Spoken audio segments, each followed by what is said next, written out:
మరింత విశ్లేషణ మరి సమయం ఇస్తానండి, చాలా సమయం ఉంది. నెక్స్ట్ మన బాలగురుస్వామి గారు, టీడీపీ అధికార ప్రతినిధి. గురుస్వామి గారు నమస్తే అండి.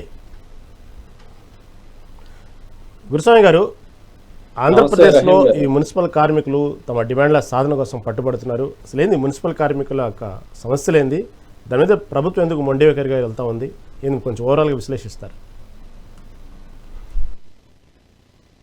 రహీం గారు, మీకు ప్యానల్లో ఉన్న పెద్దలకు, మెగానైన్ వీక్షకులకు అందరికి కూడా నమస్కారాలు, హృదయపూర్వక సాయంత్రం అని తెలియజేస్తున్నాను. ఇక్కడ వచ్చేటప్పటికి మున్సిపల్ కార్మికులు వాళ్ళ కోరికల మీద సమ్మె చేస్తున్నారు. తెలుగుదేశం పార్టీకి సంబంధించి వాళ్ళ కోరికలు, న్యాయమైన కోరికలు నెరవేర్చేదానికి ఎప్పుడు కూడా తెలుగుదేశం పార్టీ ముందుంటుంది.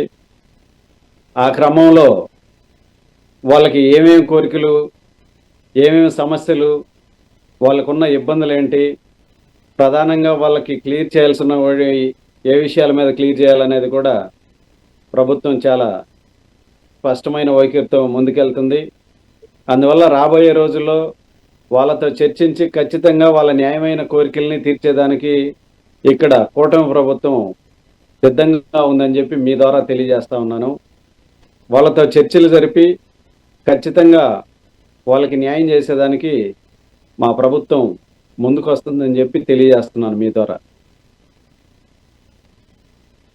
ఓకే గురుస్వామి గారు, మళ్ళీ మీ దగ్గరకు వస్తాను.